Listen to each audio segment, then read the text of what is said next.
We were looking at an apartment listed at 9 million VND a month, clear photos, clear price, it felt realistic. Then we copied the exact address, pasted it into Google, and the same apartment appeared again at 8 million. Same place, 1 million difference just from searching the address. What made the first number feel trustworthy was simple. It was clearly written. And when you are searching apartments overseas, a clear picture feels like real information. But that number wasn't the only number attached to that apartment.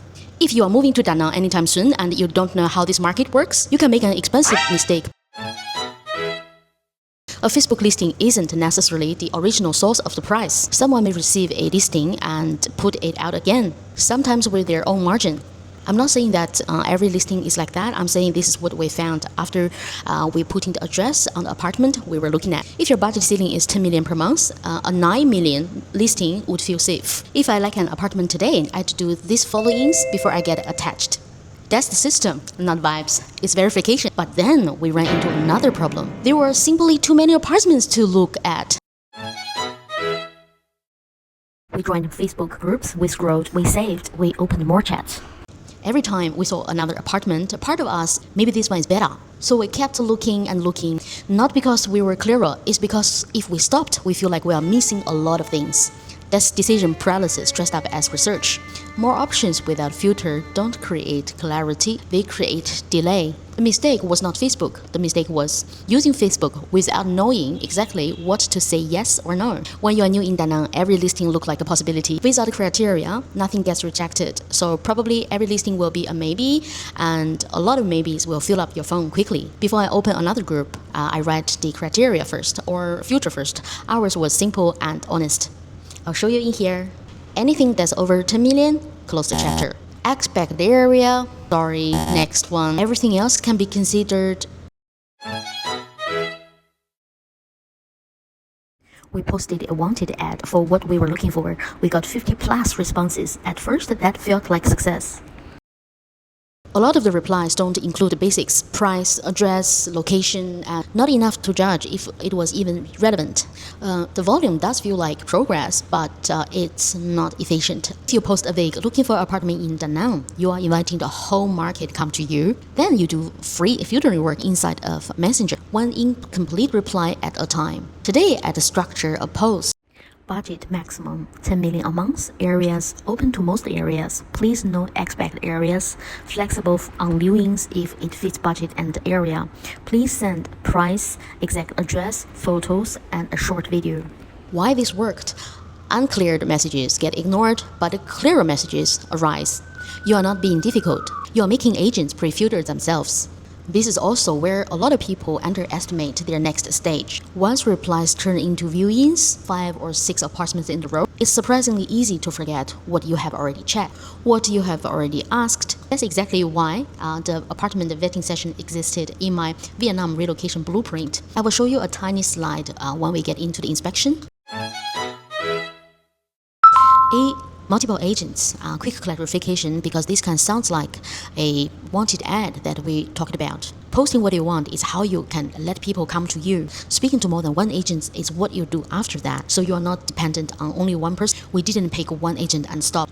When people replied or when we were shown places, we were happy to speak to multiple agents and compare what they had. Different people, different agents, and different inventory. That's the difference. Also, I will ask, is this your listing or is it from another agent or another brand? Option B, Airbnb. We arrived and we needed some place to stay. However, we were not wanting to make immediate long-term commitment in any place. So Airbnb is the perfect option to let us see Da Nang for the first couple of weeks. But I wouldn't recommend if it is for long-term living because it will be more expensive. Even though long-term, what's good about it is you can start to familiarize yourself with the neighborhood and see if that's your preferred hood in the future that you want to live. Finding apartments is only half the problem solved. The other half is that when you are standing inside of one, you can actually live with it. Not only the photos were quite nice. I guess we have arrived. Yeah, that's the apartment, guys. We're coming in. Okay, yeah, thank you.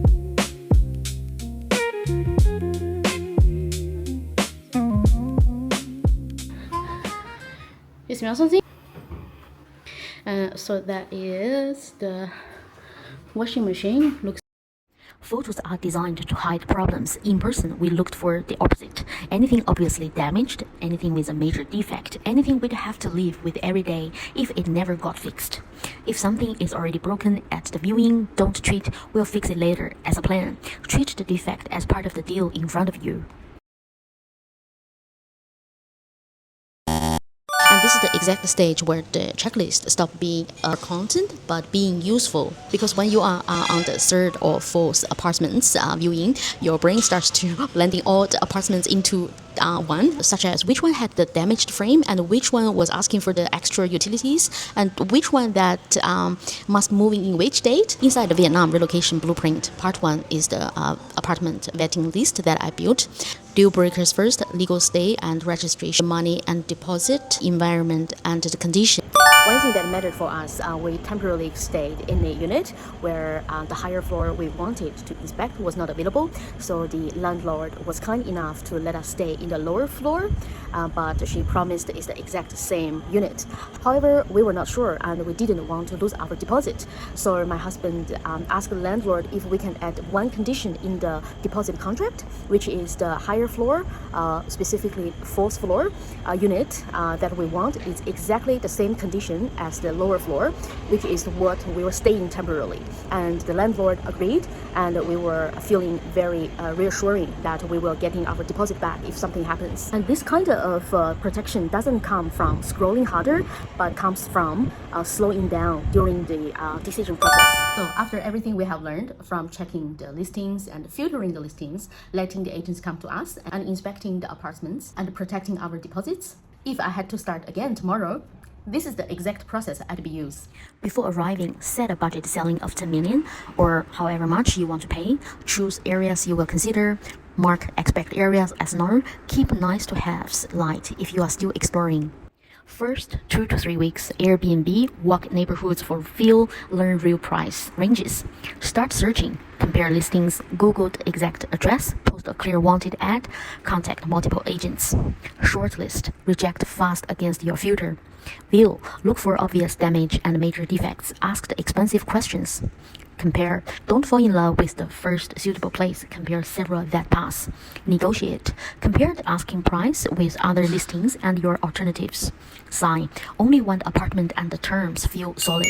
Linked the Vietnam relocation blueprint in my bio as well as put in the comment section. The week 1 real budget tracker, which is the most expensive week that we noticed since we moved to Da Nang, Vietnam. I mean, because of the most expensive, so it's good for you to prepare more instead of prepare less in case something happens. And also day 1 pharmacy as well as the internet and mobile plan connect. I put the tips and tricks for you to not get sick and for you to get connected quickly. And if your move is more complicated, visa, neighborhood, budgeting, I also offer a one-on-one video consultation. You can book it in the link in my bio, and I'm happy to provide advice honestly. No pressure either way. If this video already helped you to avoid a bad listing and also help you to give out the deposit, that's already a win.